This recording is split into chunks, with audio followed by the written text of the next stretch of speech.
Oke, kita lanjut ke bagian GitHub Desktop ya teman-teman. Kita nih buka GitHub Desktopnya, dan di bagian optionnya jangan lupa ya, pastikan akunnya udah login, dan di bagian Git juga name-nya udah username, dan emailnya sudah email yang benar ya, yang digunakan sewaktu mendaftarkan ke akun GitHub ya. Perhatikan UI dari GitHub Desktop ini ya.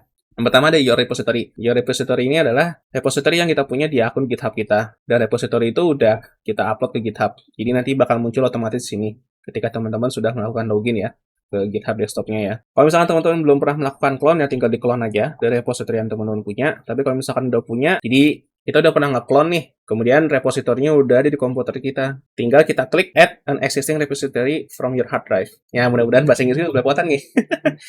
Nanti tinggal di-choose aja, kayak browse file biasa ya. Nanti tinggal teman-teman arahin ke folder project-nya, bukan ke folder repositorinya. Ini konteks folder repositorinya yang aku maksud folder.git-nya ya. Jadi, ketika teman-teman melakukan git clone kemarin, kan muncul ya folder project-nya atau repositorinya lah ya. Nah, yang teman-teman pilih itu yang folder ininya ya, hasil yang ketika teman-teman git clone. Jadi, bukan .git-nya ya. Jadi, tinggal teman-teman pilih, kemudian di select folder, kemudian di add repository, udah, selesai. Nanti otomatis teman-teman akan langsung diarahkan ke repository yang teman-teman pilih tadi. Ya, kalau misalkan teman-teman mau tambahin repository lain ya ini tinggal diklik, nanti teman-teman tinggal add lagi. Kalau mau bikin baru ya tinggal create new. Kalau mau clone dari GitHub, teman-teman tinggal clone. Kalau mau nambahin repository yang teman-teman udah pernah clone, tinggal add existing repository. Ya, sederhana aja seperti itu. Nah, di sini kita bisa lihat ya, di bagian tab sebelah kanan ini adalah hasil dari perubahan yang kita lakukan di file terkait ya. Jadi di sini bisa kelihatan di indeks PHP yang baru apa aja, kemudian di bagian readme juga bisa kita lihat ya, kita menambahkan ABCD ya. Jadi di GitHub Desktop ini benar-benar kelihatan ya perubahan kita apa saja, kemudian yang kita lakukan di file ini apa aja. Pokoknya kelihatan lah kurang lebih ya. Mau seberapa apapun banyaknya codingan bisa kita track satu persatu ya. Yang perlu diingat adalah di bagian current branch ini. Ini kalau misalkan teman-teman mau ganti branch, ya bisa lihat di sini. Di bagian default branch, ini ada branch dan ada pull request ya. Pull request ya seperti biasa untuk membuat sebuah pull request atau melihat pull request. Jadi kita bisa lihat daftar pull request di bagian GitHub Desktop ini ya. Kemudian branches, ini adalah daftar branch kita ya. Di sini ada default branch dan ada recent branch ya. Sebetulnya di bawah ini source-nya masih ada menu lagi ya. Yaitu di bagian bawahnya biasanya branch yang ada di repository GitHub kita, bukan yang ada di lokal kita. Dan biasanya yang ada di lokal itu di bagian bawahnya default branch. Jadi mungkin suatu saat nanti tampilannya bisa berubah lagi ya. Teman-teman tinggal sesuaikan aja lah. Yang jelas, kalau misalkan teman-teman lihat di daftar branch ini ada tulisan origin-nya, itu berarti branch-nya yang ada di Git Online teman-teman atau di GitHub teman-teman ya. Sementara kalau biasanya nggak ada origin-nya, itu branch yang ada di lokal atau di komputer teman-teman. Jadi bisa dibilang belum di-upload lah ke GitHub-nya ya. Nah, sekarang kita bakal coba melakukan basic-nya dulu ya. Kayak add, commit, pull, push, dan lain sebagainya lah. Nah, di sini menariknya kalau kita menggunakan GitHub Desktop, kita nggak perlu selalu melakukan git add. Jadi, setiap perubahan file yang kita lakukan, itu udah otomatis ke git add. Kita bisa lihat di sini ya. Centang ini sebetulnya bukan menandakan git add-nya sih, melainkan yang mau kita commit ya. Jadi pokoknya kalau kita melakukan perubahan kemudian kita cek lewat GitHub Desktop itu otomatis sudah ke git add lah ya.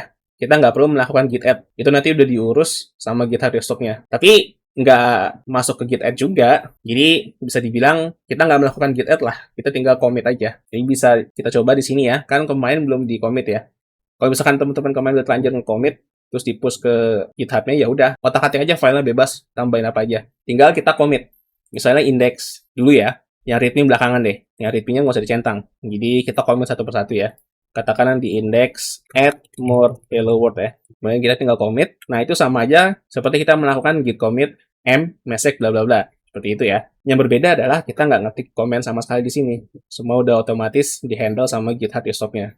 Yang menariknya lagi, kita bisa menambahkan deskripsi secara mudah. Sebenarnya sih lewat git comment juga bisa ya, lewat git bash ya. Nambahin sub commit message gitu. Cuman aku lupa caranya gimana dan hampir nggak pernah kepake juga sih. Kalau lewat GitHub Desktop jauh lebih simple dan jauh lebih enak. Karena nambahin deskripsi atau commit sub message-nya jauh lebih gampang timbang lewat comment prompt gitu loh. Katakanlah teman-teman nggak jadi nih nge-commit. Teman-teman nggak perlu melakukan reset head. Teman-teman tinggal undo aja sekali.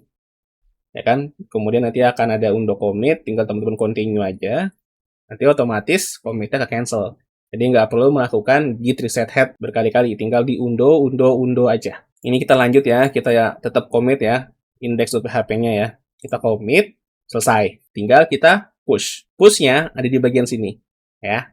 Tinggal diklik aja, nanti otomatis ke push. Udah, selesai.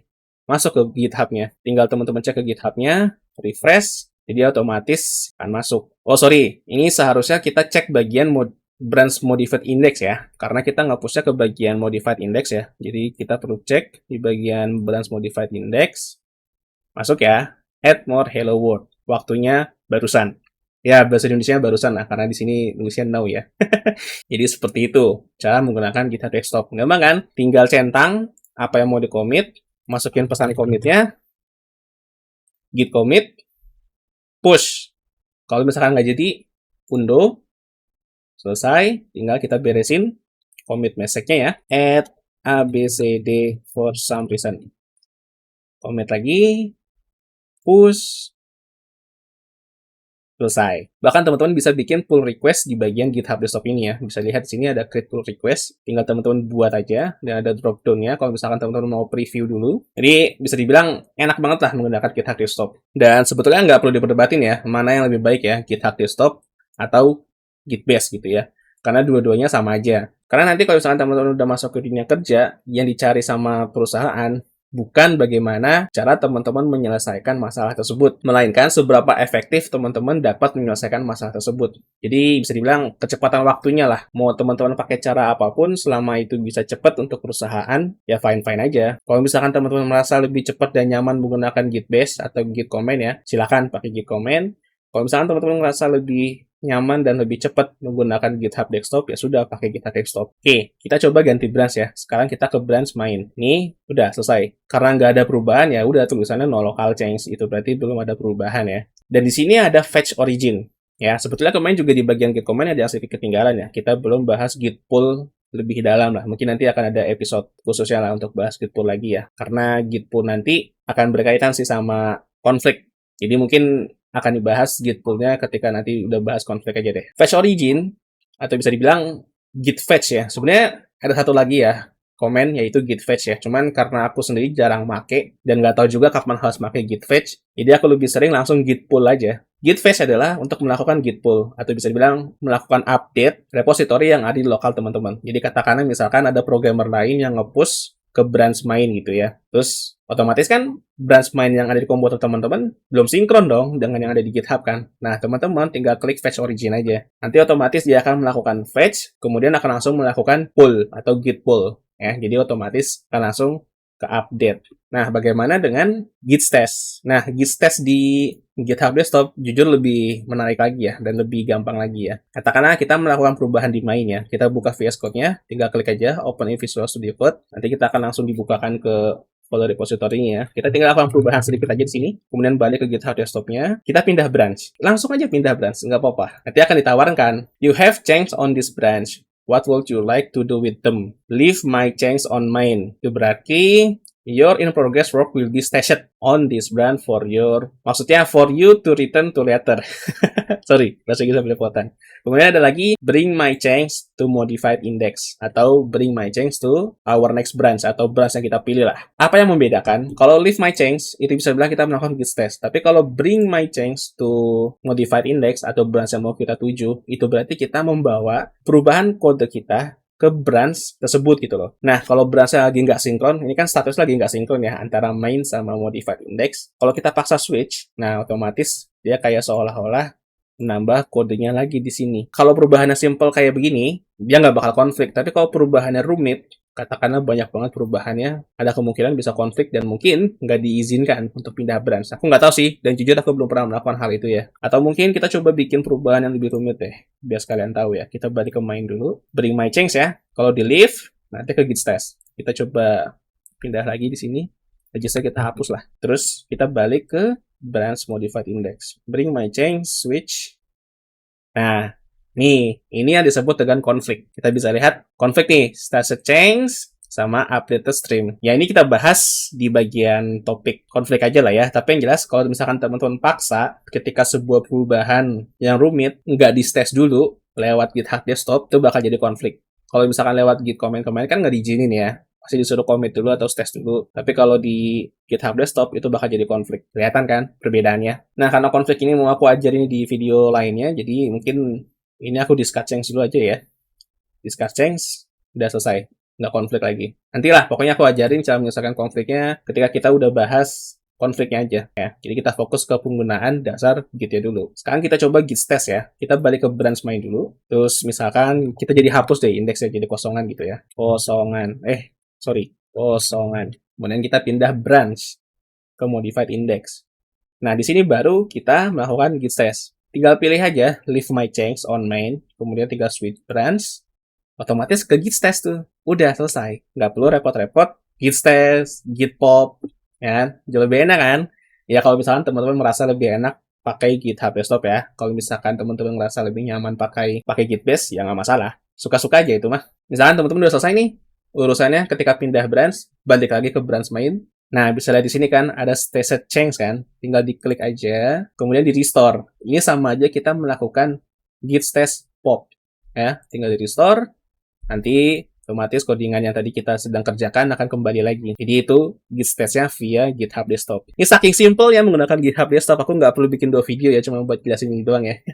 Karena GitHub Desktop jauh lebih simple. Jadi cara pakainya hanya seperti itu ya. Di bar pertama untuk melihat repository yang kita punya di lokal kita, current branch untuk melihat branch kita yang ada di lokal kita apa saja, dan yang di bagian GitHub kita juga apa saja branch yang tersedia ya. Kemudian fetch origin untuk melakukan pull.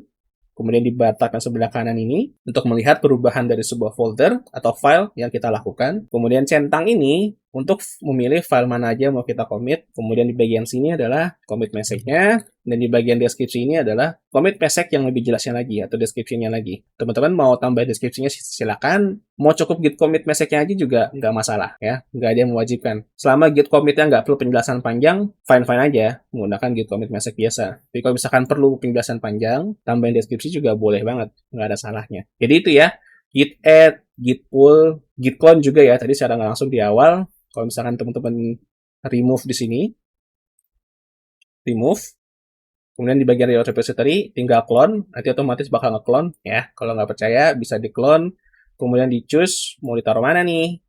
Nanti dia otomatis nge-clone kayak biasanya ya. Jadi nge-clone udah, kemudian push, commit, stash pop juga udah. Tinggal teman-teman pilih mau membiasakan diri menggunakan GitHub Desktop atau menggunakan Gitbase atau Git Command ya. Kalau aku saranin, kalau teman-teman masih sekolah, aku saranin teman-teman tetap pakai Gitbase atau Git Command untuk membiasakan diri bekerja dengan terminal dan menghafalkan perintah-perintah Git. Ini kalau misalkan teman-teman mau to the next level programmer atau mau punya tambahan lebih lah, nggak cuma sekedar programmer, entah mungkin jadi DevOps atau jadi administrator server Linux, ya nggak ada salahnya teman-teman membiasakan diri menggunakan Git-based command. Tapi kalau misalkan teman-teman cuma mau jadi programmer biasa aja, regular gitu, programmer yang ya udah selesai nih, tinggal commit terus beres.